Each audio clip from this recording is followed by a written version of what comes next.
need, we have a Spanish translator with us today. So thank you to Anne Guzman for providing this translation. If you would like to listen to this presentation in Spanish, you can click on the globe icon at the bottom of your screen and select Spanish. Hola, buenos días. Nada más quería dar instrucciones a los que quieren escuchar la reunión en español. Yo soy la intérprete Ana y voy a estar haciendo la interpretación.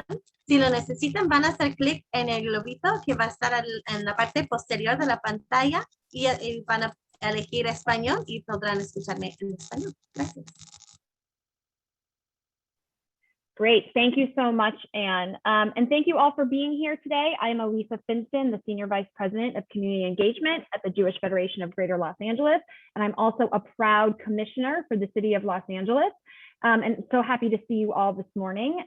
First of all, I hope that everyone is healthy and safe in your families and in your homes during this still very trying time.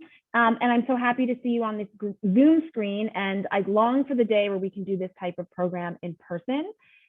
This is our 4th event as part of CIVruta, our most recent one being in May with Assembly Member Richard Bloom's office on commission openings and how to get appointments. And we do this work because we recognize the importance of civic engagement and participation in the public process. And I want to explain a little bit to you about the CIVruta programs.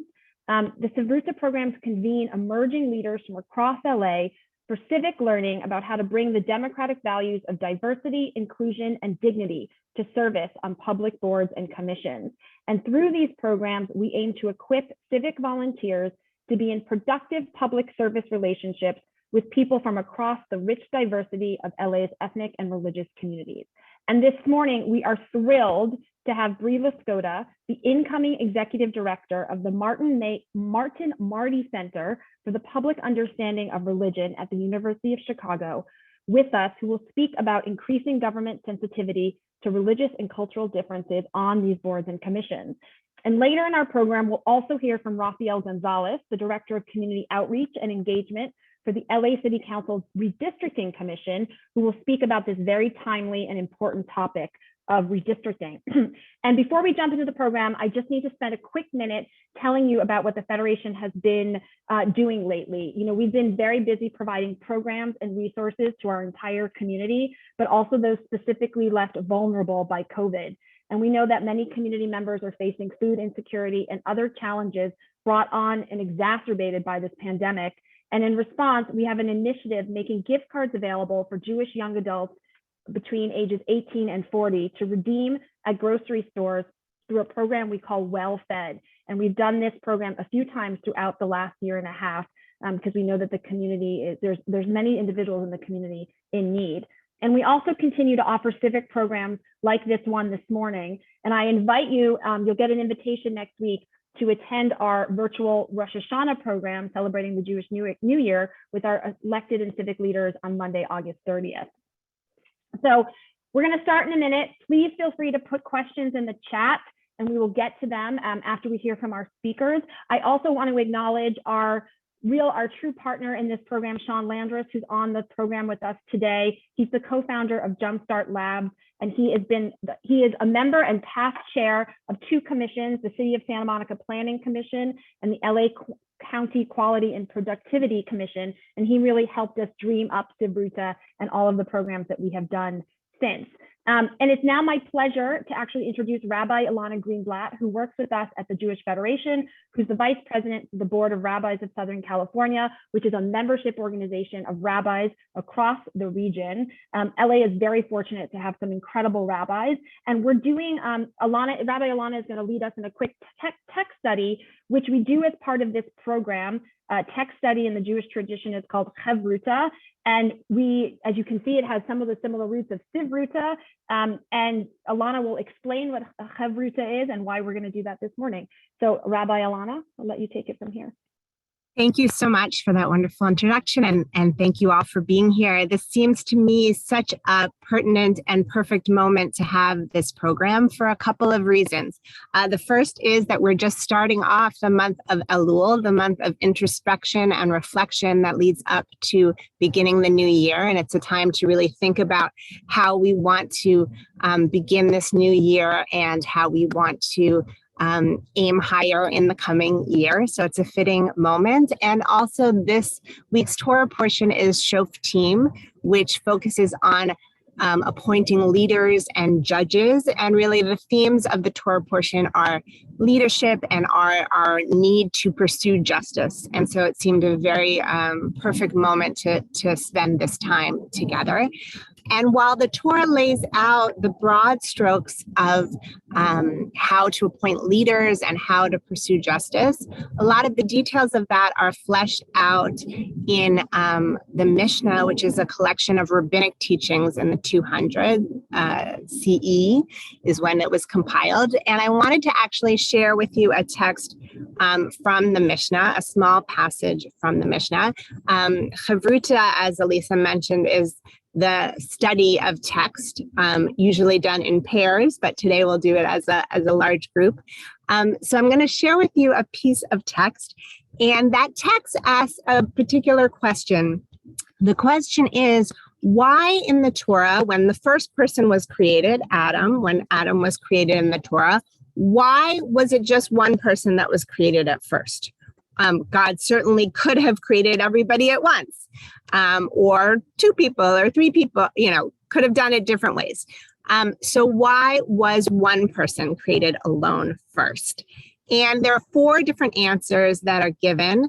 And each of those answers gives a profound insight into the way that we view humanity and human life and our commonalities and our differences. So that's what why I wanted to share it with you today. I'm going to share my screen for a second so you can see it. So there are 4 answers. The question is, why was Adam the first person created alone?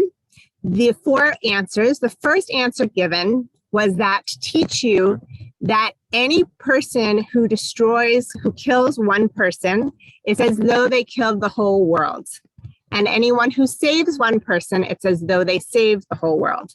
The reason for that is that if Adam, the first person, was created and that was the only person in the whole world, then that means that if you save one life, you've saved the whole world. And if you've destroyed one life, you've destroyed the whole world. So that gives you a sense of the sanctity and the profoundness of every single human life. The second answer that's given is that this was done to maintain peace among people so that no one could say, oh, my ancestor is greater than your ancestor, because ultimately we all come from the same ancestor, Adam, according to the Torah. So the second answer given shows the fundamental equality of all human beings, that we all come from the same place. And I remember actually in high school, one of my teachers explaining that the furthest away you could be from any other human being is to be their 52nd cousin. I don't know what the number is today, but that really struck me that in some sense we're all related, and the furthest you can be away is a certain number cousin, but on a sense, we're all family. So that was the second answer that was given. The third answer that's given is a theological one, that if many people had been created at once, people could have said, oh, well, that God created that person and that God created that person, and could think that there were multiple gods. But since just one person was created first, it's one God that created. So that was the theological answer. And then the fourth answer is actually the one I love the most. It says that this shows the greatness of the Holy One, that when a person stamps several coins with one seal, then all the coins will be exactly the same.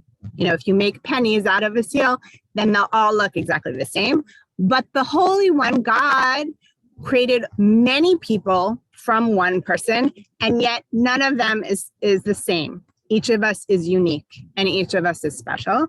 And therefore, each person should say the world was created for me, in the sense that each of us is so sacred and so special and unique precisely because of our differences. So what I love about this fourth answer is that our differences are not flaws that we need to just tolerate, that people are different from us, where really we wish they were the same, but rather our differences are a sign of the magnificence of God, that God was able to create so many different things from one source.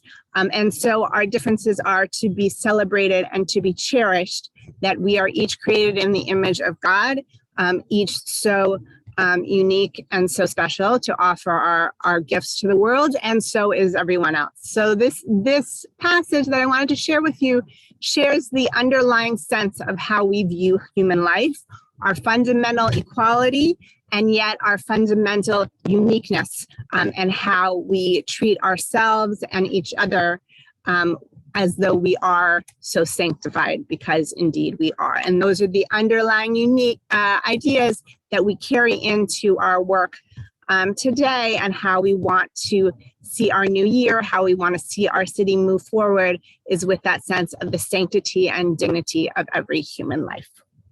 So I look forward to the rest of the learning together, and thank you all for being here.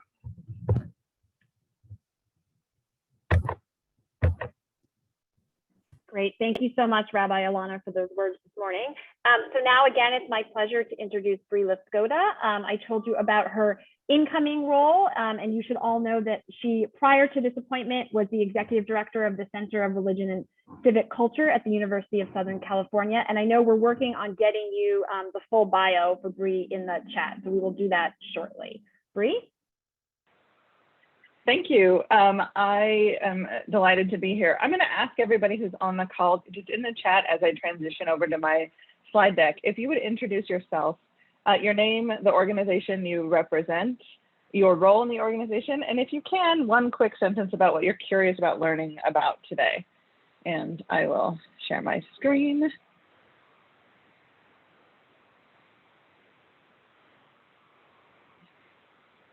Is it working? Yep, you're good. All right.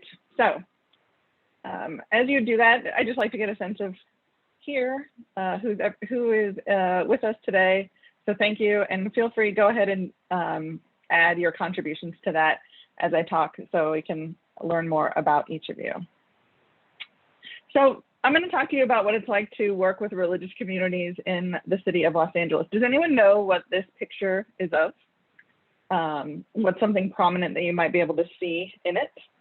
You can put it in the chat if you can. I took this from a helicopter, which was my first time flying over Los Angeles in a helicopter. And what is there is a view of downtown Los Angeles looking sort of southeast. You can see Echo Park, but you can also see a few prominent religious sites. If you can see here, this is a Angelus Temple. Over on this side here, you've got the Episcopal Diocese of Los Angeles' office. Back over this way, you've got the old Queen of Angels Hospital, it's actually the Dream Center. And all throughout Los Angeles, what you have is a really rich landscape and tapestry of religious diversity. In fact, someone has been quoted as saying, LA is the most religiously diverse human experiment in all of human history. There's no place that's as religiously rich as Los Angeles, which means that we're in both an incredible place to do work with religious communities, and it makes it also incredibly complex, right? It makes it very difficult because of the variety of religious experiences and communities that you might interact with. I'm going to try to help make that a little less overwhelming. So, does religion really matter anymore, right? We hear lots of things about the rise of the nuns, the N-O-N-E-S, not the N-U-N-S, who actually those numbers are declining for the religious nuns. Does it really matter? And I'll say, here's what really matters about religion. And it's this map that we created at CRCC, which looks like this. That dot was USC, where I worked for 17 years. And what we did was a quick mapping of the religious communities and congregations. These are only congregations that were easy for us to find, either visually or through some secondary source. And what that says to me is that there's no type of social institution that's embedded in as many neighborhoods as religion is. So yes, we're in a period of rapid religious decline and things are changing. So we're in a tremendous amount of flux, but nothing else looks like this, right? Nothing else looks like this. No, schools don't look like this, right? Maybe retail stores do, maybe nonprofits overall, but nothing that sort of is considered a whole, even though there's lots of holes, like lots of pieces of this whole. So I'm going to ask you to put in the chat, what religion plays a central role in the lives of most people in our society in the US. What percentage would you think are affiliated with a religious tradition? Give me your best guess. And these numbers are always in flux, so they're kind of approximate depending on who the source is. 50%, 85%, great. 80%, all right. So it's about 78% based on the last Pew numbers, right? So about 78% of people affiliate with a religious tradition. So again, this is a way of engaging the world that is a cross-section that very few other things can manage, right? Most people work, a lot of people have gone to school, but this is the arena that most people have in their lives that's a sort of unifying factor. Now, it's not unifying based on belief. It may not be unifying in terms of how everybody does this, but it's a unifying component for the majority of Americans who think about how they organize their lives. Now, this is really interesting. After September 11th, which we're on the cusp of the 20th anniversary of, what percentage of people first turn to religious leaders for advice or direction after a disaster or a crisis? 90%? Other guesses? 80%? 85%? Yeah, it's pretty high. It's actually a little lower than that. It's 60%. But if you think about that, 60% of people are turning to religious leaders to get information about what is happening and how they should respond and how to make sense of it. Now, what that tells me is that congregational leaders are a tremendous source of information or misinformation or sometimes disinformation. And they can be of use, right? It can be a pro-social role that they play, or it can be an incredibly destructive one. And what determines that is the quality of information that the religious leaders receive. What determines that is the quality of the relationships that religious leaders have with the civic infrastructure who's in the know.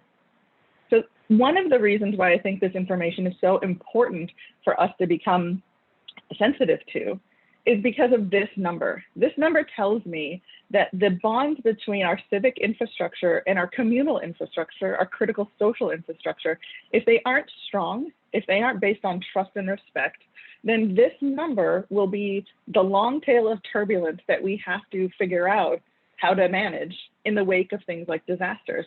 And you see it today related to misinformation flowing through congregations on vaccines and on the virus.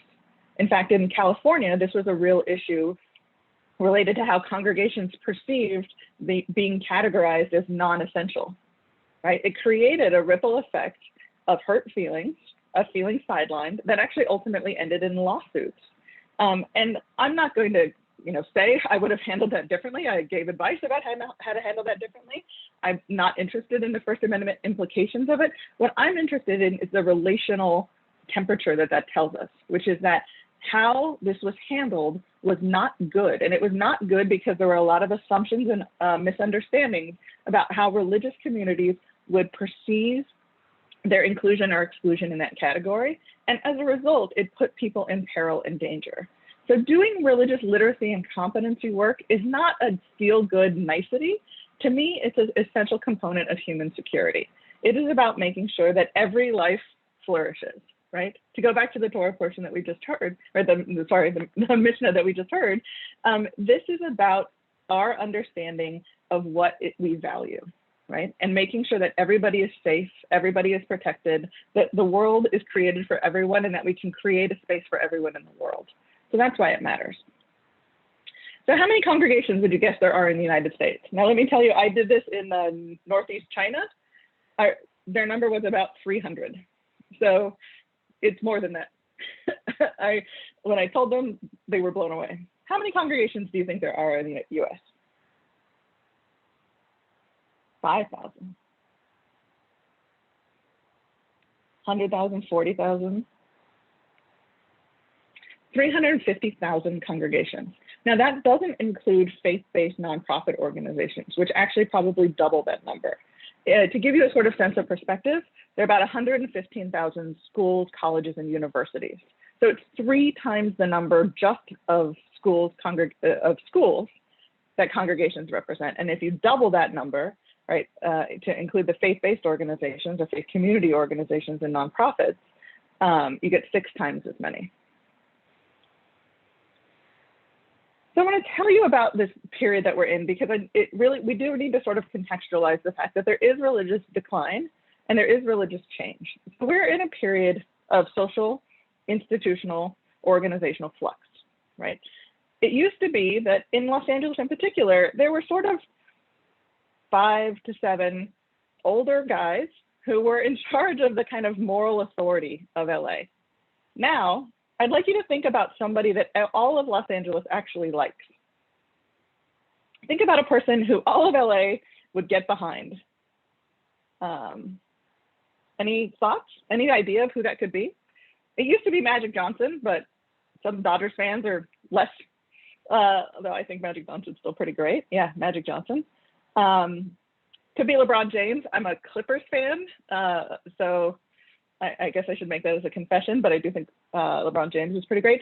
There are very few people who unite all of LA. In fact, there are very few even clusters of people who unite all of LA, right? So power itself, and LA is a city that is highly decentralized, right? It's been called a fragmented metropolis, an ungovernable city. Power is decentralized. Right, so it's very hard to go and say, this group, this person, this congregation represents the voice of the faith community. This makes your work much harder. Groups that operate a little bit on the fringe, and I'm not saying that from the perspective of moral judgment, I'm just saying it from the perspective of their positionality, can impact mainstream conversations quickly and deeply. So the flow of information changes between the mainstream and what is more peripheral. Diversity is increasing, but individuals are gravitating towards sameness. And the sameness isn't actually religious, racial. It tends to be socioeconomic, and it tends to be political.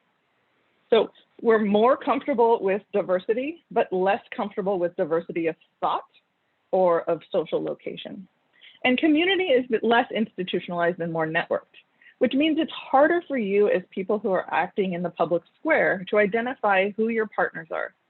It's also harder for you as a person acting on behalf of government to hold any sort of authority that people think is inherently yours or good, right? They might understand that you have a position, but they may not trust the position that you hold or even why you're in it, right? So this period of flux creates a lot of challenges for government, for community in general, and then for identifying religious communities that you can partner with.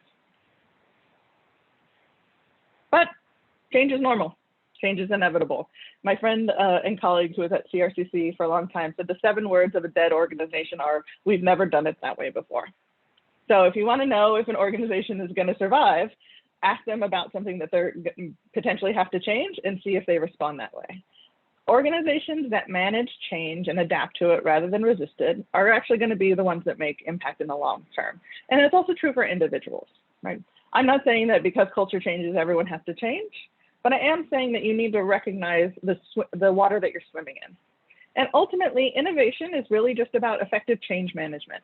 So how you do good or better work is really about how much you understand the time that you're in, the constraints that you have, and the opportunities that you have. So I don't want this period of flux to create a sense of mourning or loss. Things are changing. Things always change. How we handle change is what signals whether or not we're going to do this well or not. I developed this sort of pyramid of partnership after being in a meeting with some activists and some law enforcement. And really, they were both talking at the level of the middle of this pyramid, which is about trust. I don't trust you, you don't trust me. But what I realized in that meeting was underneath what they were talking about was that trust was actually a function of respect. It is an outcome of being treated with respect. So if you want people to trust you, the most important thing you can do is show them respect, and then trust will come. So we enter our community partnerships really at the perspective of we'd like to, you know, I'm here from the government and I'd like you to trust me, right? Which provokes everybody's sort of walls. And really underneath this is that we're not comfortable sharing about ourselves. And because our positions don't matter as much, we live in this time frame of institutional and organizational flux. People want to know about you. They want to know about the organization you represent, sure, and its values, but they want to know about you, which means that you have to get comfortable sharing more about you. Now, who's not great at sharing about themselves? Religious leaders and political leaders, right? They're good at sharing on the surface level the things that are sort of part of the package of them doing public leadership, but really explaining who you are and what you do. There's a guy, Simon Sinek, who has a great TED Talk. He said, people don't buy what you do, they buy why you do it.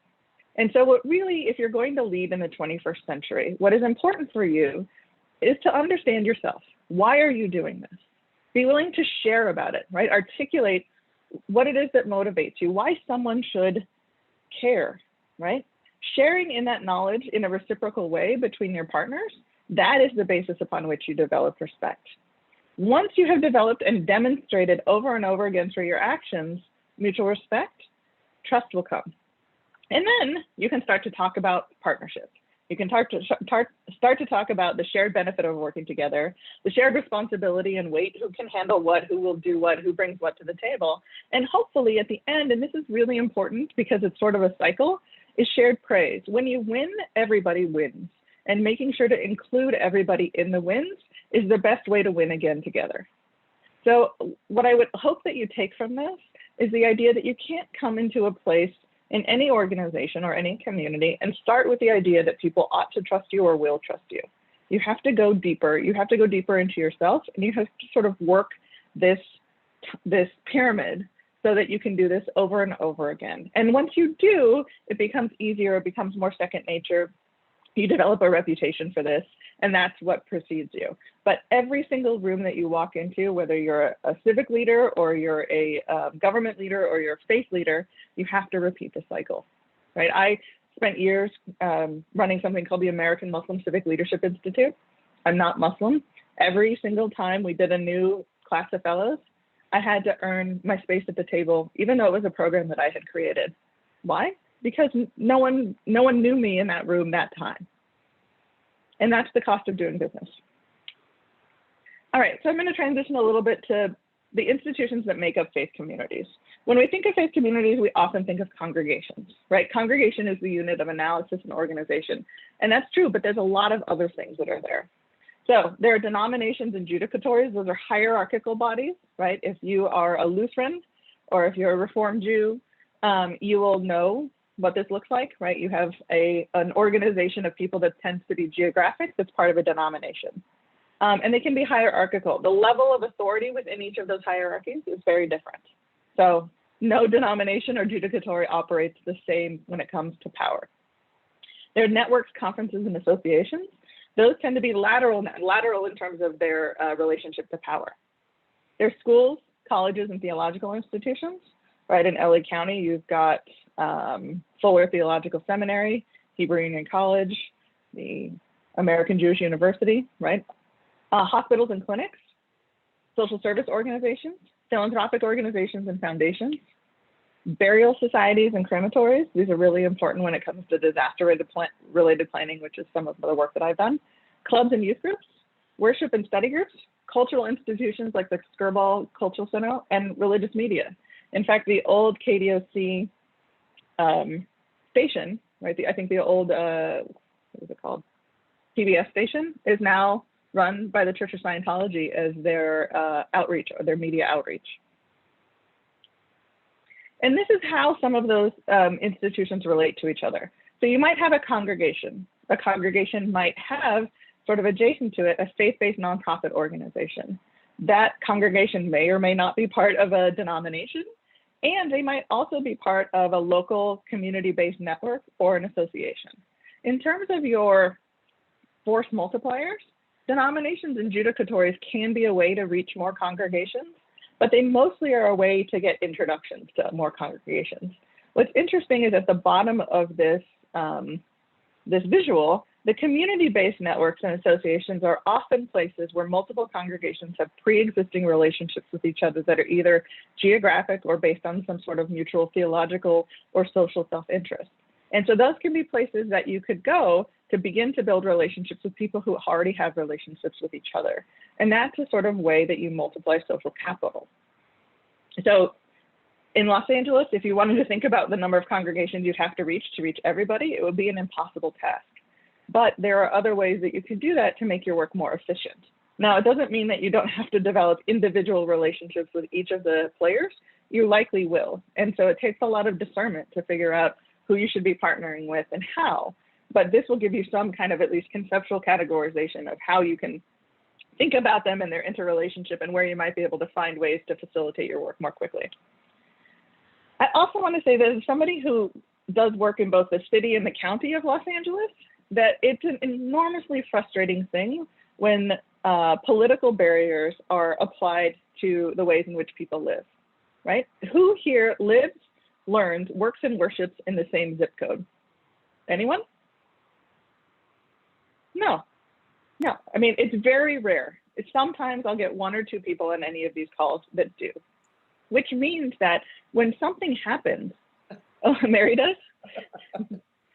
Okay, so I got one, right? And the rest of us, we get in our car, we get on the bus, we ride one of those bird scooters I'm always tripping over when I walk, right? And we go to other places to do the work of living, which means that my constituency as a leader, right, can be across a huge geography, a geography that can be bigger than some states in this country, right? So that means that somebody who is your constituent can be impacted because they live where you are impacting them, they learn where you're impacting them, they work where you're impacting them, or they worship where your work impacts them. And it means that congregations, a mega church in South Los Angeles will draw people as far north as Santa Barbara and as far south as San Diego.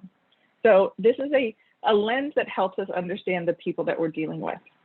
We tend to think about the address of people where they live as the most important thing for their political work. That's really not true. So learn to think about understanding your constituents from this perspective. And since you're not working on votes, you're really working on the lives of people, right, as appointed folks, that you can incorporate this to find your partners. So just an important aside to get us out of the sort of primacy of the address. A little bit about congregations. You know, it's when we think about a congregation, sometimes we think about the mega churches, right? Joel Osteen's congregation, which is the largest congregation in the United States, right? Tens of thousands of people, a reach of hundreds of thousands, a media empire. The majority of congregations in the United States are small. The average is about 75 regular participants. So as a commissioner, if somebody comes to you and they represent a small storefront church, or a congregation, a Buddhist temple that meets upstairs in a strip mall, they can be an incredibly important place, both to reach that group of people that they reach, and also because smaller congregations tend to work with populations that where they might not be networked to other institutions, right? So immigrant congregations filled with people who have language issues, language access issues. So don't dismiss leadership just based on the size of a congregation. About 90% of the congregations in the US have less than 350 participants. However, and this is because of how numbers work, more people worship in more congregations that are larger, right? In congregations that are larger.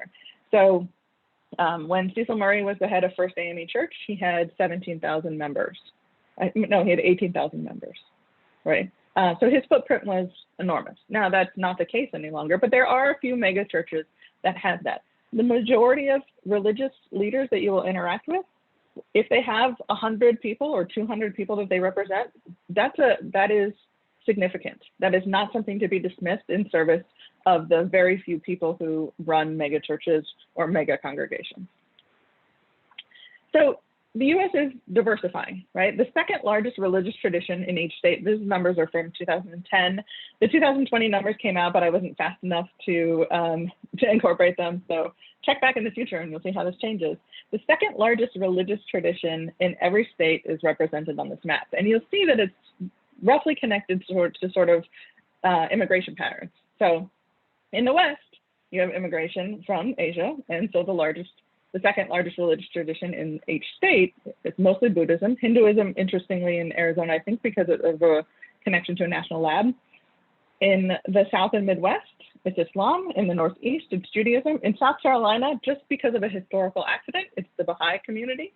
There's somebody who founded a Baha'i center there a long time ago, and it's been significant enough to change. Those numbers are interesting by the state, but it's actually much more diverse when you think about it by the county, right? So if you can find LA County on our map, I don't know if you're a map nerd, but what color is it? It's pink, and it's just here in this corner, right? Which is Judaism. So for across the state, the second largest religious population that's not Christian is Buddhist. But in LA County and in Ventura County, it's Jewish. Now, in the surrounding counties in the Inland Empire, it's Islam, and then along the border, it's Buddhism, right? So there's a tremendous, but this map, right, that was very stark looking, is much more diverse when you get across the country, right? What this says is that religious diversity is everywhere. The oldest mosque in the United States is in the liberal hotbed of Cedar Rapids, Iowa, right? Not some place that people would think of as being having a long-standing Muslim population, but it does. It's the oldest mosque that has continually operated as a mosque since I think the 1930s. So there's religious diversity everywhere you go. It doesn't matter if you're a coastal elite or across the Midwest or in the South, there's religious diversity in every state. So for Los Angeles County, again, the 2020 numbers just came out yesterday, but I did not have time to update these graphics. You'll see that the population is changing in terms of its geographic, ethnic and racial makeup, right? So the white population is decreasing. The black population actually is staying roughly about the same. I think I did look at the 2020 numbers, and it's about 9%. The Hispanic population is increasing. The Asian population is increasing. And then the category that's not on here that's also increasing dramatically is 2 or more races, right? So Los Angeles is not just religiously diverse, it's racially and ethnically diverse. And it's diverse in terms of where people are from, right? So more than a third of LA County is born in another country. The most popular country to have been born in is Mexico. The second most popular is the Philippines, where I was born, which no one ever guesses. So that means for us, and about more than half of people speak a language other than English at home, which means that if we're only thinking in categories about our relationship between government and religion, or government and race, or as something that is white and English speaking, right? We are going to fail to understand the richness and diversity of the populations that we engage. And that's particularly true when you think about how governments interact if you're foreign born, right? If you're born in another country. It also can be true if you're born in this country, depending on your race and your own experience about how you see government, right? So not every person thinks that government is helpful, right? Many people have histories of interactions with government that are not productive, that are not even good, that are frankly violent and oppressive.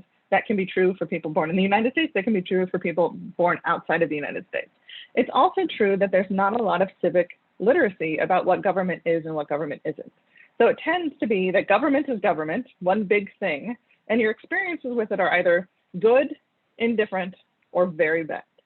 So somebody who is working on behalf of government, and that's why that information I told you earlier about your need to identify yourself and what you are, what you value, is so incredibly important, because there's a lot of misconceptions.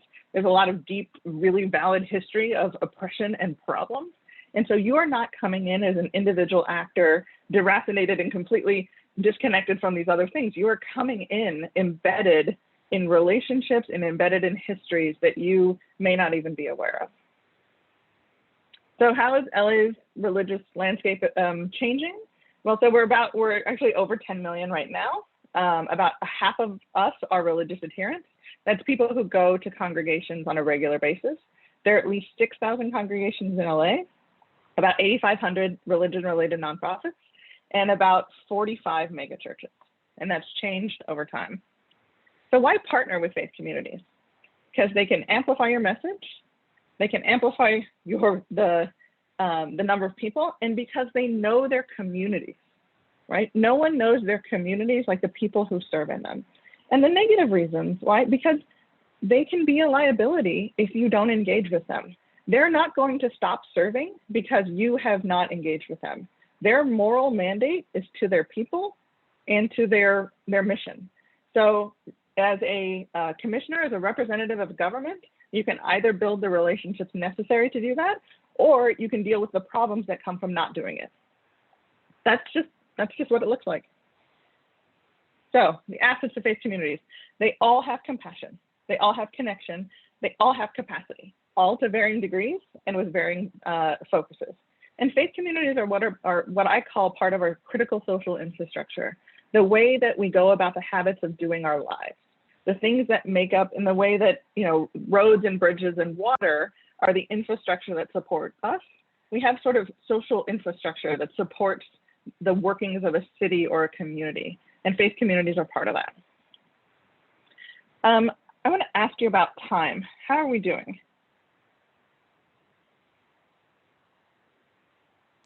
We're doing great. I think we had you going till 10:50 and then Q&A, but if you need to go a little bit longer, we're really enjoying all of this information.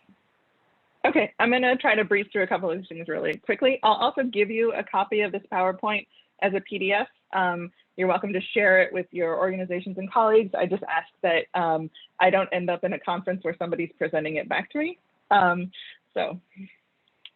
Okay, so which is the third largest religious group by number of adherents in the world? I'm going to just give you a quick religious literacy quiz. Put your answer in the chat.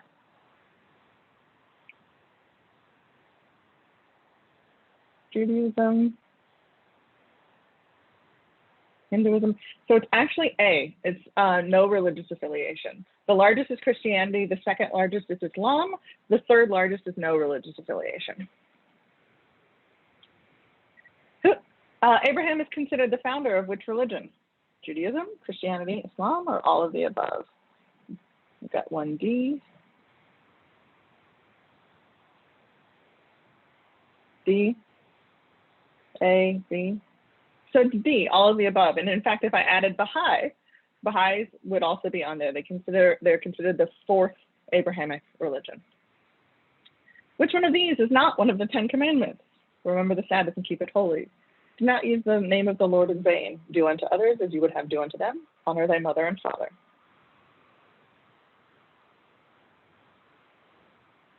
See, that's right. It's the golden rule. It's actually not in the 10 commandments.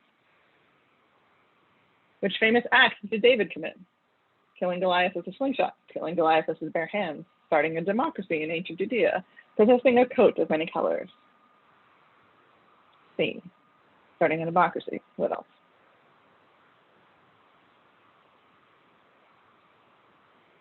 A, killing Goliath with a slingshot.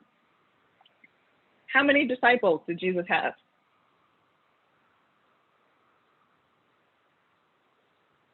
12, 12, 12, 12. All right. Name them.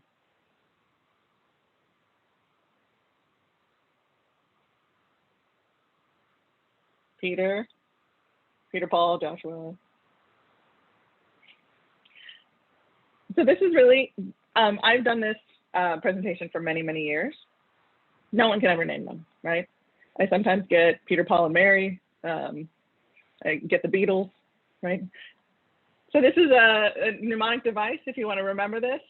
This is the way the disciples run: Peter, Andrew, James, and John, Philip and Bartholomew, Thomas next and Matthew 2, James the Lesser and Judas the Greater, Simon the Zealot and Judas the Traitor. Now, this is not the point. The point is not that your religious literacy should have you have to name the 12 disciples. The point is that many of us, and the majority of people in the US, consider themselves Christian. And in all of my years of doing this, no one has been ever able to answer the question, name the 12 disciples. So if that's the case, it should tell us that one, we might need increased religious literacy about ourselves, but also it should provoke in us a sense of humility about religious traditions that are not our own. And that's actually the most important. The most important thing for us to remember is that we are not that religiously literate. We might feel very comfortable, we might feel very passionate, but we're not that religiously literate about the dominant religion in our country and a religion that many of us will hold to. So that means that we should be very suspect about our conclusions and assumptions about religious traditions that are not our own. So that's why I ask you, not to embarrass you. Most people can name the Supreme Court justices or the seven dwarves. No one can even get close to half of the disciples. All right, which is not one of the pillars of Islam?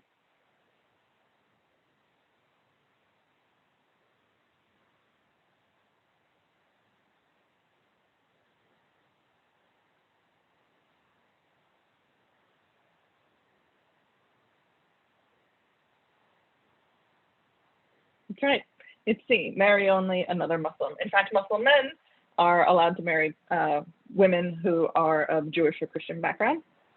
By tradition, it's less clear if that's true for Muslim women. Some scholars will say yes, and some will say no. But making a pilgrimage to Mecca, praying 5 times a day, and giving to the poor are all central tenets of being a Muslim. What is true about the Buddha?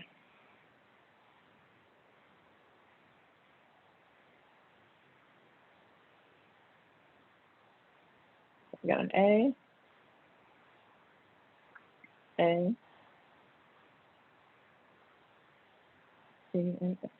So it's actually B. He was born to a royal family. He did not become a god. He transcended samsara, right? He transcended the suffering that is of humanity. But no, he was not born in Japan, and he's not born from a virgin, right? Again, a reminder about some of the things that we interact with about what may be other people's religions, maybe your own, that we don't know that much about. What do Hindus worship?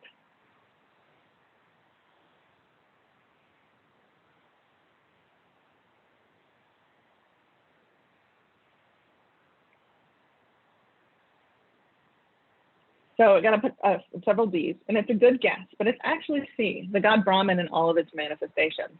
Cows are sacred, the Ganges is sacred, but they aren't worshipped. So there's a distinction between what is worshipped and what is sacred. Okay, so the point of all of that was just to, again, create a little bit of humility, right? And humility is actually the foundation of any great form of knowledge acquisition, right, of growth. It's to remind us that we don't know that much. We ought to know more. Knowing more, not knowing anything is not a mark of moral character. It just means that we got a little bit of homework to do.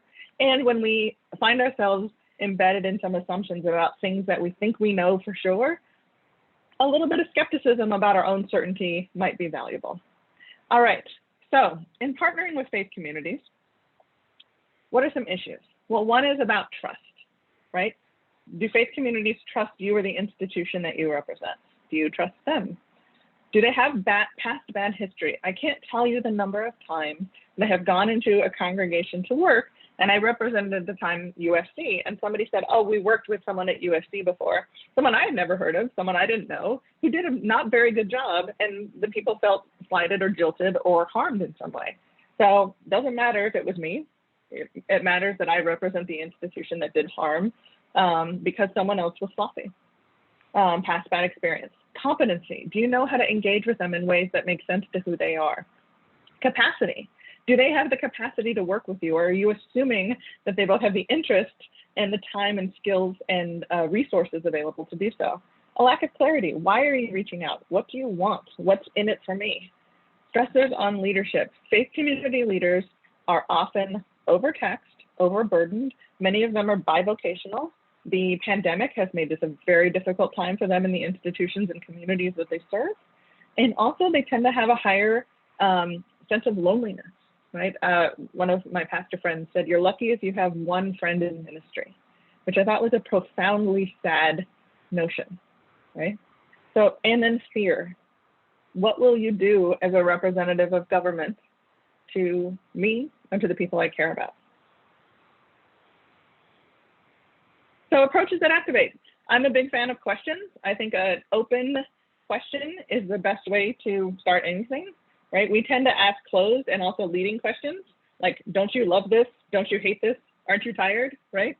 As opposed to open questions. We also tend to ask questions that bake in judgment, right? And the question that bakes in judgment the most is questions that start with why, right? Sean, why did you wear that shirt, right? Instead of, how did you pick that shirt this morning, right? Any question that you want to phrase as a why could be phrased as a how, and it changes the entire tenor of the discussion. So what issues do you care about? What difference can you and I make together? These are the what kinds of community do you want to live in? What role do you want to play when people are in need? What might we do together? Questions that provoke people's imagination are great ways to approach your work with a sense of curiosity. Underneath all of this is a sense of curiosity over a sense of assumption about what's going to happen. And approaches that alienate. I can't say this enough. The faith community does not see itself as being accountable to government. It sees government as being accountable to it, right? So you're not in charge of their resources. You're not in charge of anything. You can't tell them, like any good parent, what you need to do is, because they won't listen. They don't think that that's true. Going to faith communities and trying to enforce certain things, right? Take the idea that you're in charge, going to them and asking them to participate in your mission without any sense of resources, not having any respect for their roles and their histories, their customs and theologies, and then also those previously bad experiences. All of those things will alienate people from the work that you're trying to do. So what is the work that, what helps instead of that? Well, one is religious literacy. Religious literacy is really understanding what people who are religious or religious institutions believe about themselves, think about themselves, the rituals they engage in. I actually like to focus on religious competency, which is knowing how to navigate and engage each faith community as a trusted, knowledgeable, and effective partner. If this was a menu, you actually need a little from column A, but a lot from column B. So you don't need to become a scholar of religion. I've worked in the Muslim community for more than 22 years now. And I actually, my religious literacy around Islam is, it's better than average, but it's nowhere near my religious competency about working in the Muslim community. I have a degree in Jewish studies. I would say I have a higher understanding of religious literacy related to Judaism, but I would still say what is most valuable for me is religious competency when I work in the Jewish community. So some things that demonstrate competency. One is terminology.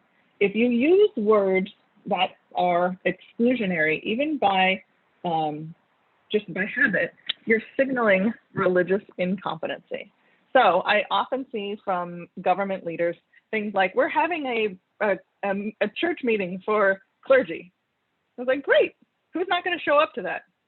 Anyone who's not Christian, right? Because churches are actually not synonymous with congregations, right? Congregations is an umbrella term. And underneath that, you could have synagogues, mosques, gurdwaras, temples. So if you say you want to do something for churches when what you really mean are congregations, and you wonder why they don't show up, whoever the they is in this, it's because of you. It's because of the words that you chose to use to signal who you wanted there. And it may not be intentional, right? It may just be a mistake. So be careful about the words you use. Don't say clergy when you mean religious leaders or faith leaders. Don't say church when you might mean house of worship or congregation. Don't signal incompetency when really you want a plural group to come. Don't talk like government people. FBO, NGO, CBO, it reminds me of, JFK, like, no one speaks like this. I've never met somebody who is in charge of a faith community that talks in this government acronym language. When I first started doing work with FEMA, the Federal Emergency Management Agency, they have a lot of acronyms. I thought there must be something to help me related to these acronyms. There was. It's another acronym. It's called the FEMA Atlas of Acronyms and Terms. It's 72 pages long, contains thousands of acronyms, right? People don't speak that way, so don't impose it. I don't know anybody who runs a faith-based organization that calls themselves an FBO, or that has is part of the faith community that calls themselves, an FBO. We don't speak in acronyms. Also, the faith community itself is not one thing. So I tend to opt for faith communities, only because I want to acknowledge that there's a variety of beliefs and groups. It's not one thing. And religious sector just sounds weird and like economics to me. So I don't know how to make sense of it. So the most important thing is check your language. Check your language for what it signals about your competency and who you care about, and check it so that it's actually how people speak about themselves. The first principle in any partnership is if you're unsure, just ask. When we don't know something, we get very afraid. We're afraid to say what we don't know. We're afraid to demonstrate that we're not competent. We're afraid to not be right all the time. It's okay to ask. How you ask, right? Asking how rather than why is a great way to do it. These are some symbols you might see. I totally do this as an interactive. They're pretty common. These are who they belong to. But in the interest of time, I'm going to show you some less common ones that you might see around, just to become visually familiar with these. And you'll get this PowerPoint, so we won't go through this. But I want you to see that there's often religious imagery all around us, on jewelry, on tattoos, on t-shirts, on flags. You might see it everywhere, right? So pay attention to it. It can give you some clues.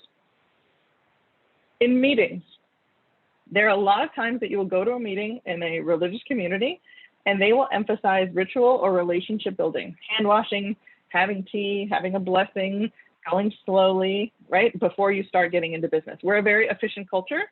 Religious communities tend to not be. The most important thing for this to remember is these are not professions of faith. They're not asking you to join. They're asking you to join in.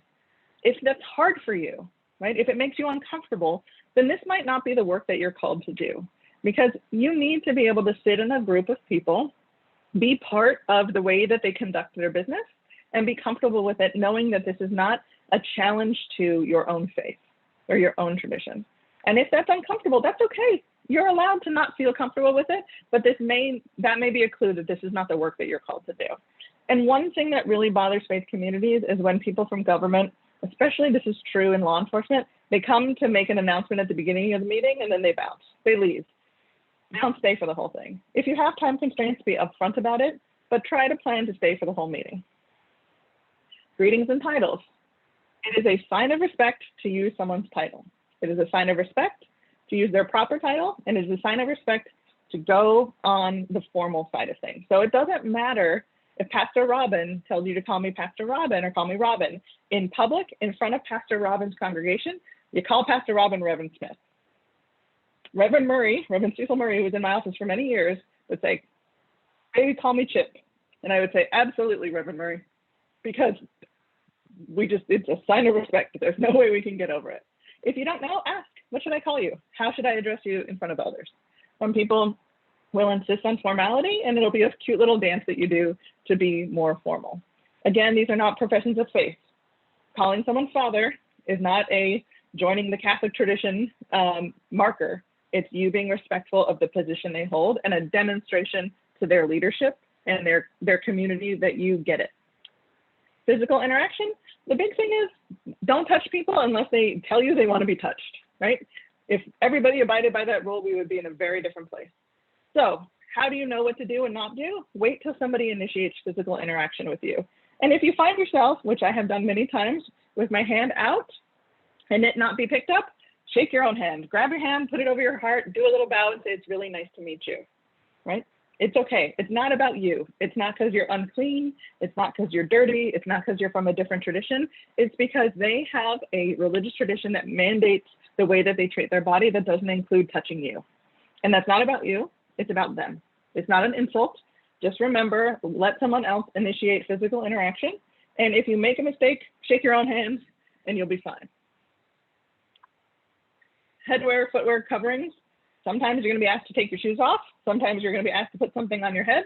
And when in doubt, be more formal, right? Just like with titles, go with business attire. When you show up looking professional, right? And yes, there are all sorts of assumptions embedded in that and yada, yada, yada. It shows people that you're taking seriously their time and their community, especially and their leadership. Scheduling meetings. This is a big deal. If you want people to show up to meetings, then pick a time that works for them. So, one, space. Don't meet in the sacred space of a house of worship if you can avoid it. A lot of places will have a social hall. So opt for that. It'll be more comfortable for a plural setting. If you're going to schedule meetings with multiple faith communities, avoid days where people observe their communal prayer. That tends to be from Friday all the way to Sunday. Also Monday, religious leaders, a lot of Christian clergy take Monday off. So really what you have is Tuesday through Thursday as your safest window. Sometimes Wednesday evening can be tricky for midweek Bible study. And before you set a meeting, Google is your friend. Check religious holiday calendars as a step in your planning for all meetings. Don't schedule a meeting of your religious leaders group on Yom Kippur or on Eid or on Easter, right? It signals religious incompetence. Don't do it. And it's a thing avoidable easily with something called Google. If you want to provide food, so there's one rule of all religions, which is there's no meeting without eating, except during fast days. If you want to provide food, that creates a lot of complications. Check with your partners. I won't go into this because I want to get to a few things. I created an app with a colleague of mine to help you with the religious literacy and competence part. Now, it turns out that when you make an app, you don't become automatically rich, because if you give it away for free, then you don't get anything back. So what I get back is actually just your use of it. What I get back is a community that's better because people know how to interact with the religious diversity. It's available on Google Play. It's available in the App Store. It is 100% free, and it's very searchable. There's lots of resources embedded within it. So let's say you find yourself going to a Buddhist temple for the first time. You can open the app. You can select by religion to see something. You can select Buddhism. You can read a quick primer about what you should do, what you should not do, and a little bit about them. So you can kind of fake it until you make it. If you have a multiple group of people coming and you want to select multiple traditions and you want to select a topic like, how do I accommodate Buddhists and Jews and Muslims who are coming for food, it enables you to search that way. So it's really user friendly, and there's lots of things available. So please make use of it, share it if you like it. I got a nice endorsement from Melissa Rogers, who is Biden's faith-based and community partnerships leader, as well as Lucy Jones. It's written for the disaster world because disaster responders interact with religious communities as part of their mandate, but it's broadly applicable. So I hope it is useful to your work. I also wrote a co-edited field guide. So if you would like to find this, it's on the CRCC webpage, my old organization, and it's available for your download. It'll talk to you about how you do all sorts of work with religious communities in a kind of richer way than the app does. If you want to know about your community, you can look up data to see who's within it. You'll get a copy of this, so you don't have to write any of these things down. But you know, there are available data sources about who's in your neighborhood or who's in your community. So use them to see if your religious outreach is actually diverse enough. You can also explore some of the nonprofits. If somebody comes to you and says, you know, I'd like a contract, we do this work, check their 990 if they have one. Not all faith communities have one, but check their 990 because they'll tell you at least some degree about their capacity. And then the census data. Are you reaching a diverse enough population for the constituency you're supposed to serve? The census data will give you some insight into that. In all of this, you will make mistakes. It's okay. You'll make mistakes. Listen, figure out what the mistake was, apologize, be accountable, keep learning, and do better next time. No one is expecting perfection, just progress, just a heart willing to do it better. And that's all really that matters. And then ultimately, our lives are intertwined and our futures are interdependent. So there's no community that you can exclude. There's no group that you don't have to work with. Everybody is a part of the same beautiful city, the same rich and interesting county. So you have to serve everyone. That's what this is about. And so I hope that this presentation makes it a little easier for you to do that, feel a little more equipped to do so. And then please download the app because it will give you the information that will help you feel empowered to do that as well. That's me. If you want to get a hold of me, I still use Hotmail, which is wild. I'm on Twitter. Sometimes I get a little salty. You can find me there. I'm sorry, there were probably questions. It's hard to present and look at them. So if anybody wants to tell me them, then I'd be happy to answer them. Thank you so much, Bree. We have one question from Sean. You addressed some of this later in your presentation, but his question was, given our general religious illiteracy, what are do's and don'ts for government officials, specifically commissioners, who want to engage with religious groups and organizations and individuals in LA, assuming we can persuade staff and electeds to do so meaningfully, what are the best ways for them and us to do so? And I'll just clarify that since you covered so much of this, I'll really focus on the issue. We're sitting in a meeting. We think that there's a religious group or group of groups that our particular board or commission ought to be engaged with. What is, in your view, the best way to, bring that up in a way that staff understands the why and the what? Yeah, I mean, I would say that, give them a little part of this presentation about the importance of faith communities in American society, in Los Angeles in particular, in their neighborhood in particular.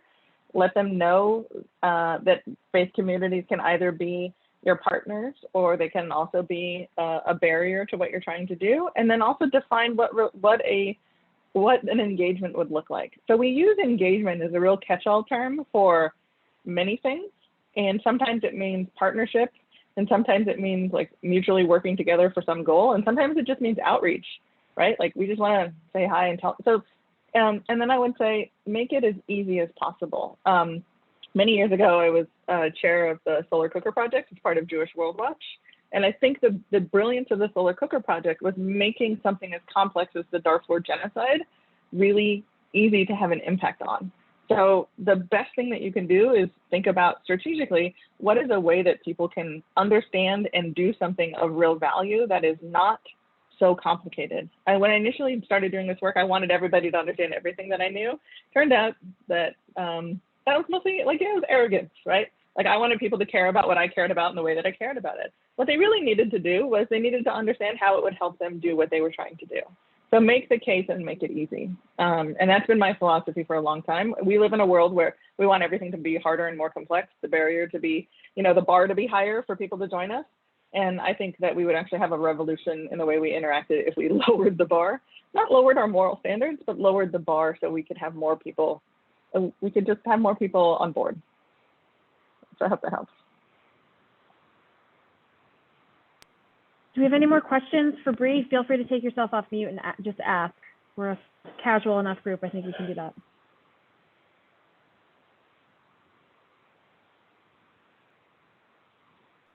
Okay. Sean, you have more questions? Do we have any questions in Spanish? Before we conclude, do we have anyone in Spanish who'd like to, needs to ask a question in Spanish? And while we're gonna say thank you and goodbye to Bree, we're not quite done yet. So if you can stay with us for a few minutes, Bree, thank you so much. As she said, we will send everybody who was on this Zoom the PowerPoint, her slides, so you can delve into them. It is my pleasure to introduce Rafael Gonzalez, who I believe is on here. Rafael, do you want to take yourself off your camera so we know that you're here? There you are. Rafael is the Director of Community Outreach and Engagement for the City of LA, the LA City Council Redistricting Commission, who's going to talk to us a little bit about redistricting process, and timely because, as everyone knows, the census data came out yesterday, which is a huge part of this process. And the Federation is really interested in making sure that everyone in the community knows about it. So we've invited Rafael to share with us today. So thank you for being here, Rafael. And we'll do the same thing. He's going to give a short presentation, and then if you have questions, please either put them in the chat or when he's done, take yourself off mute and ask them.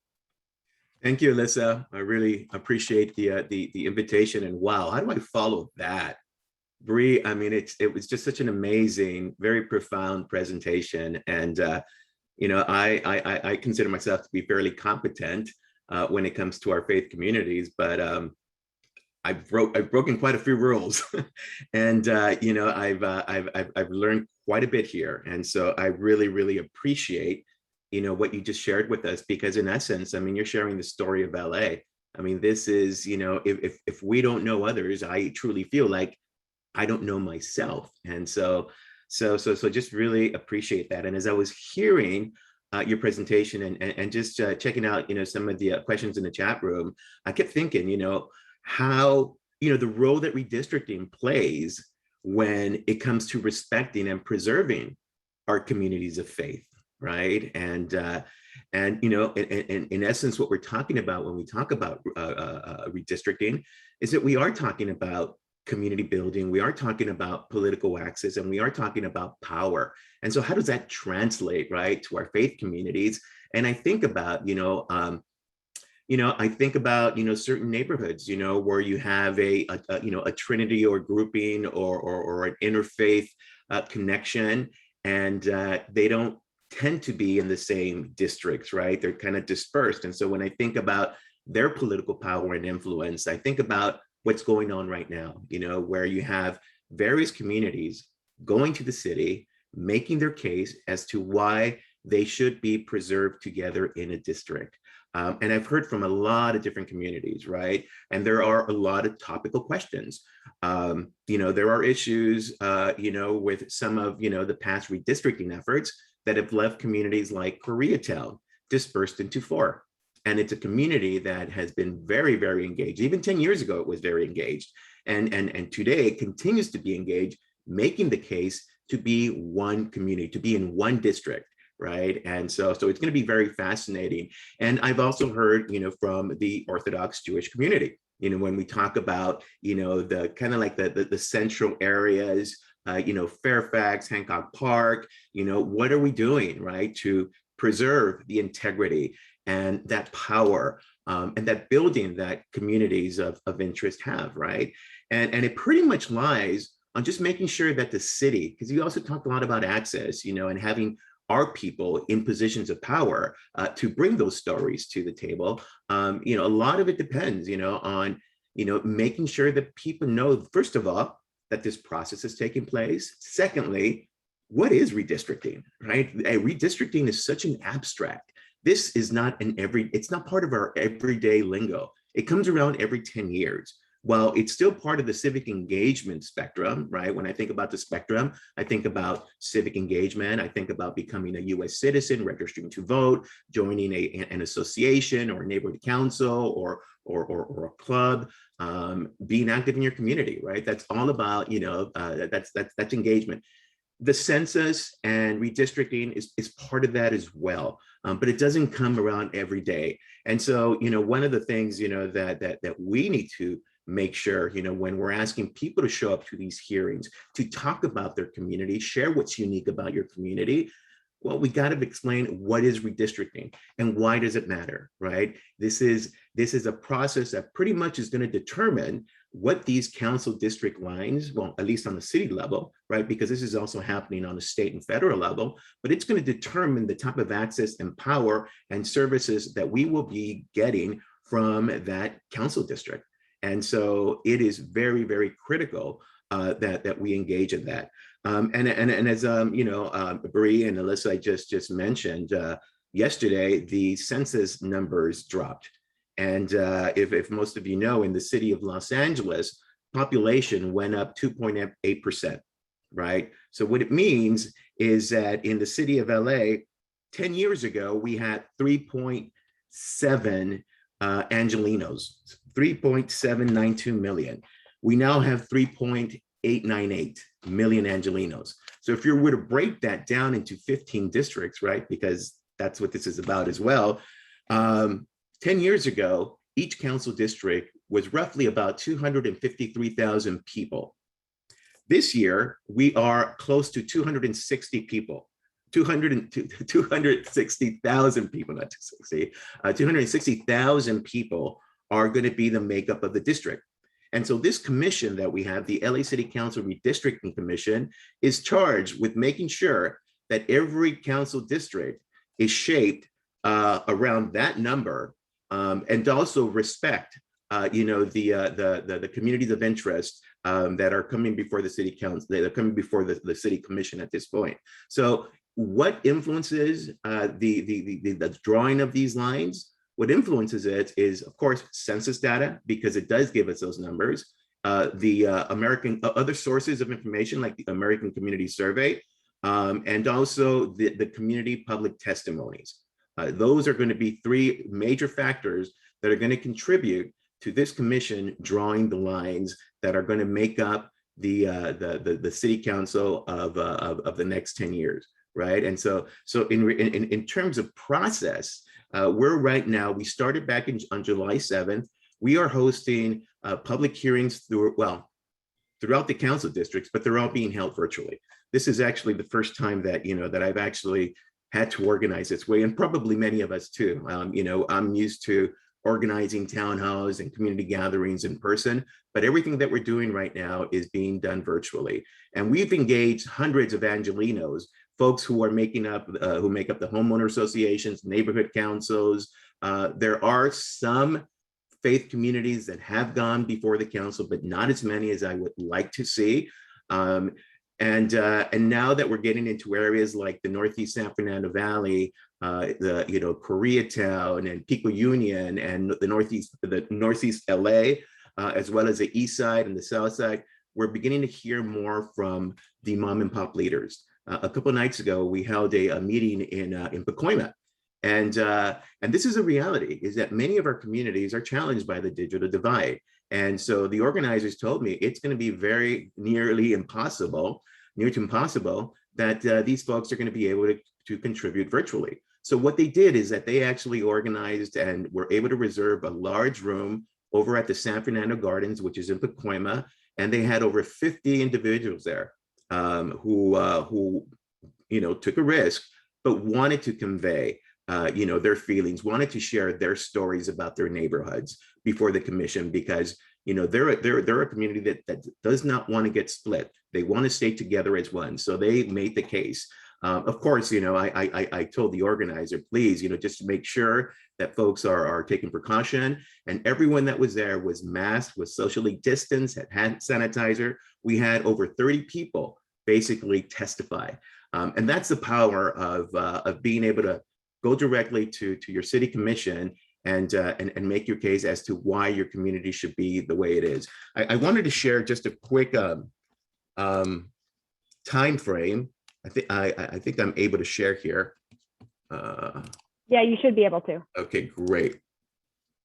Because I want to give folks an idea as to what our time frame is going to look like. And here it is. Hold on a quick second. Righty. Okay. Share screen right here. Okay, are you able to see that screen? Yeah, we're good. Okay, great.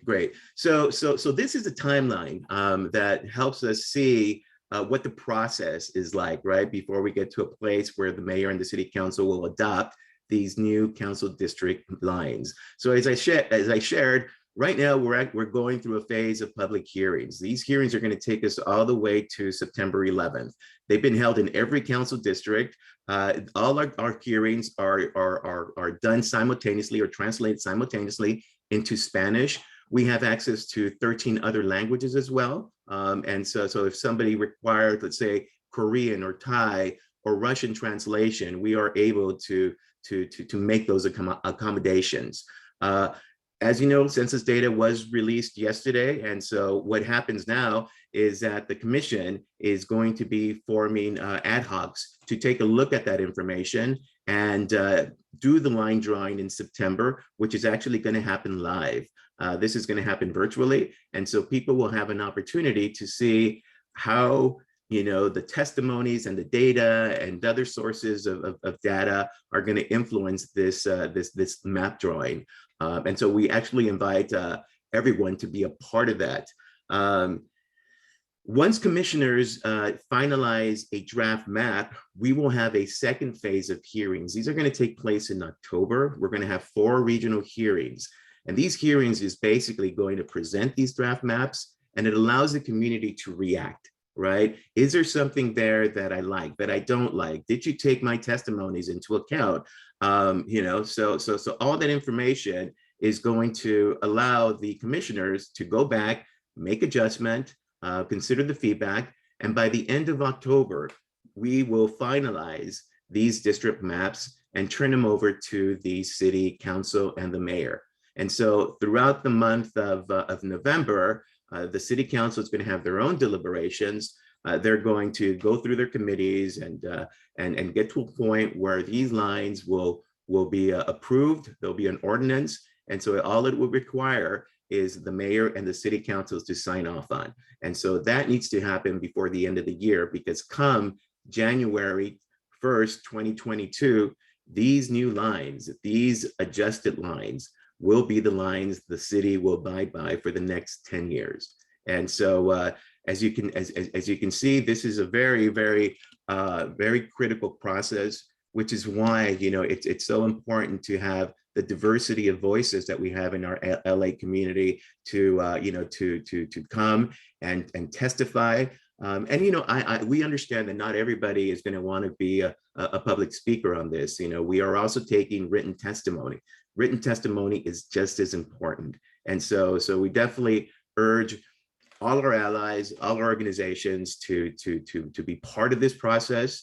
For me, redistricting is about storytelling. You know, it's about uplifting those voices, those stories, right? Those experiences, you know, that take place in our community. And as our commissioners determine what these lines are, that plays a very critical role. And so I'm here to invite all of you all to be part of this effort and, you know, answer any questions that we may have, that you all may have, because I'd love to make this a conversation as well. One more piece of data. Right now, you know, the census data came out yesterday, and we are crunching numbers. We are looking at how this is going to impact. You know, we're looking at race as well. I can tell you that there are certain council districts, Council District 14, Council District 1, Council District 13, Council District 9, where you have seen a decrease of certain populations. The number, and this is right now unofficial, we haven't really presented this, but I could share with you that in Council District 14, which is areas of downtown, Boyle Heights, Highland Park, and El Sereno, the Latino population went down by 7%. And meanwhile, we're getting news that the Latino population is increasing. That is very startling. And you could tell the impact of the past administration's influence on the census, especially around the citizenship question. And I'm really, really curious to see how it's impacted other communities. This is just the first kind of a draw that we have. And so, you know, we are looking at also bringing in an undercount specialist to help us determine that, because it's unacceptable that some communities are going to have lesser numbers when, you know, on the global picture, the numbers are increasing. So I'll leave it there just so that we have an opportunity to have a conversation and answer any questions. Thank you so much. While people are thinking of their questions, Raphael, can you put in the chat, or just tell us, and one of our team members will put in the chat, the website and the best way to learn more information about the city's process and the list of the hearings that you mentioned, because we want to make sure that people have that. And we'll send that out to everyone who registered for this as well. And you know, if people want to do a sort of a similar outreach panel that we're doing today for their organization or their constituency, is that something that they can reach out to your team about?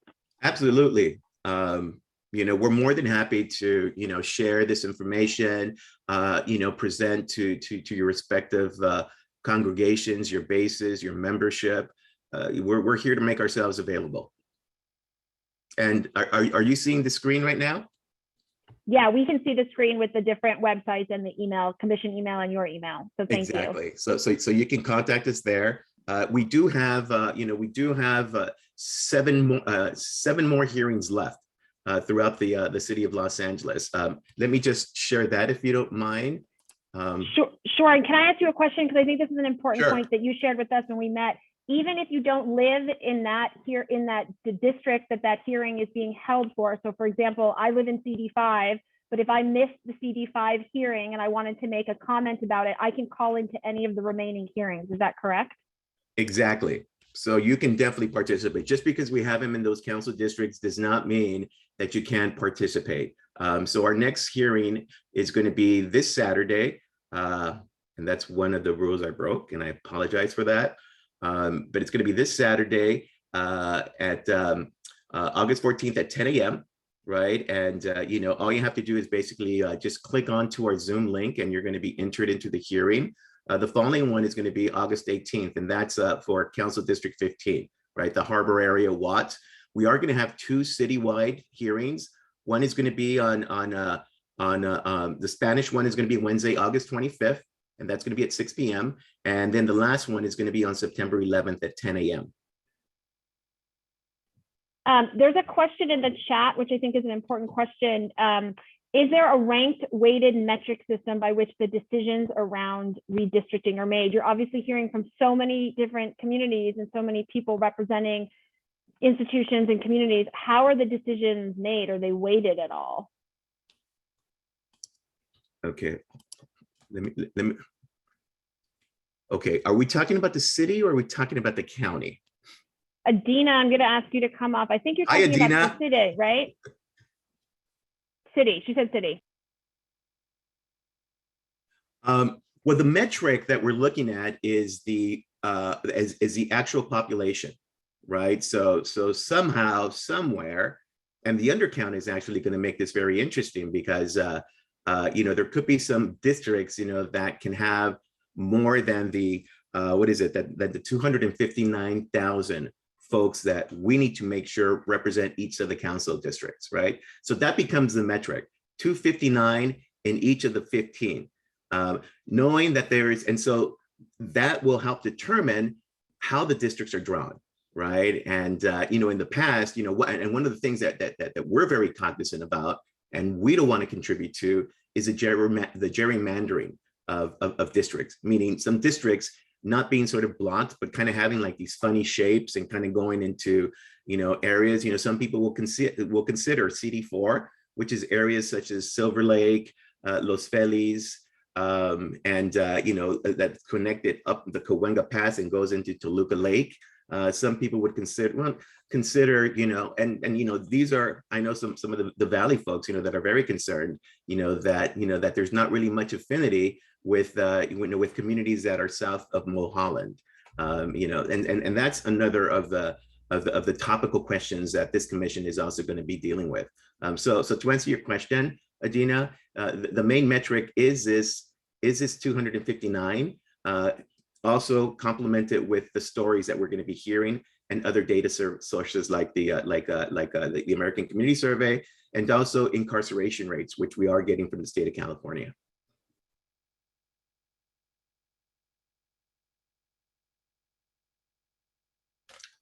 Okay, so Adina says, once the numbers are there, then how does the committee make their decision outside of that? Well, the commission is going to be drawing these lines in public, right? So again, it's all these other sources, it's all the data sources that are going to contribute, right? And one of the key tenets of redistricting is to, as much as possible, keep these communities of interest together, right? It's not the easiest thing, but one of the major goals of this commission is to ensure that we're not breaking up communities, that we're bringing communities together. You have communities out in South LA, communities like Watts, you have communities like Highland Park, communities, Koreatown's another one that I mentioned, communities in the San Fernando Valley, that are advocating for their unity to be considered one unit. Neighborhood councils are also doing the same thing. So it's going to be very fascinating. I mean, now with the data, with more of these hearings happening, more people participating, it's definitely going to, to be it's going to be some hard work. There's a question, is there a preference for keeping existing districts intact, or all the district lines equally up for grabs? There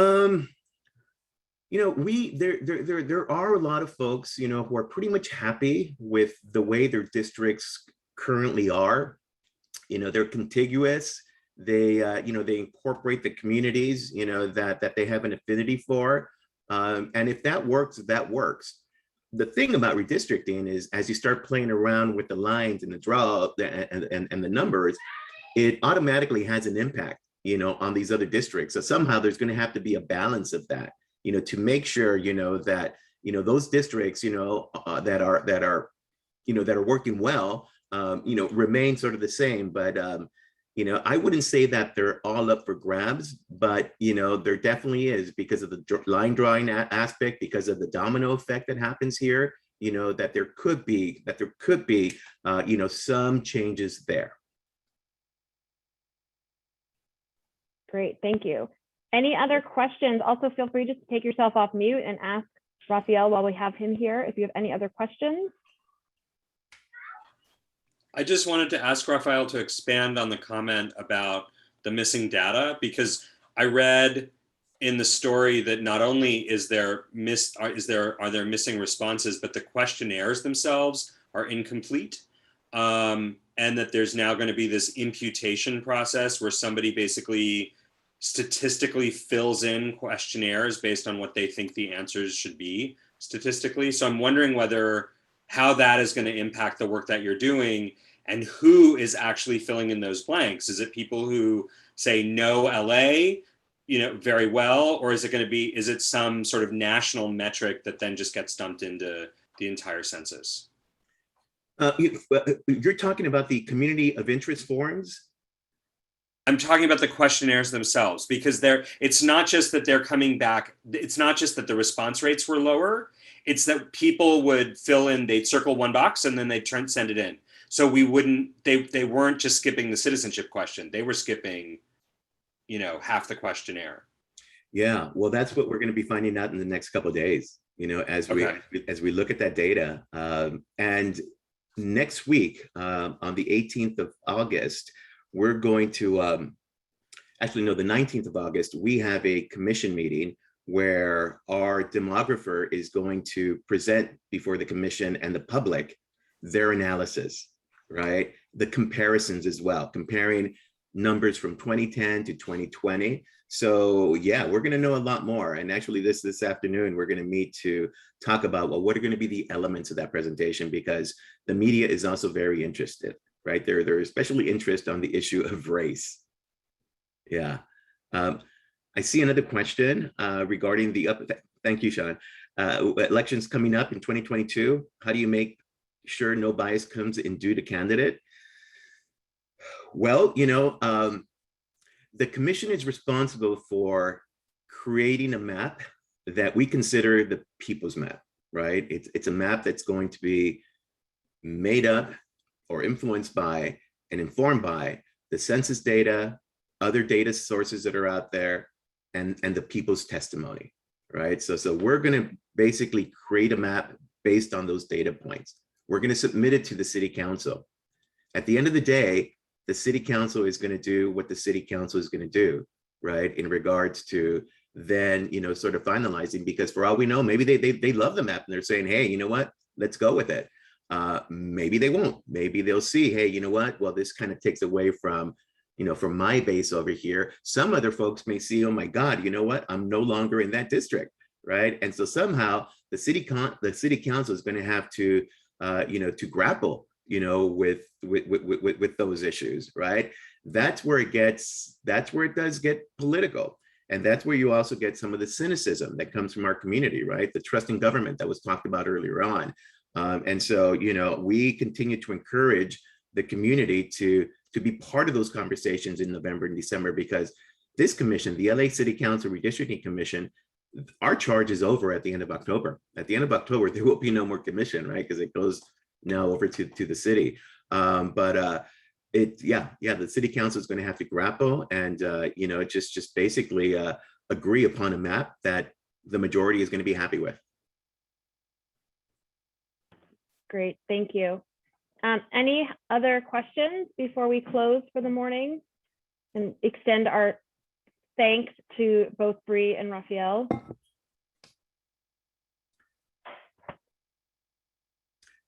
I just want to say, I want to thank, CIVruta. I want to thank the Jewish Federation for inviting me here. And I also want to thank, Alyssa Barrett, who's actually the executive director of the Western Justice Center. And she's also a commissioner on the Redistricting Commission. So thank you.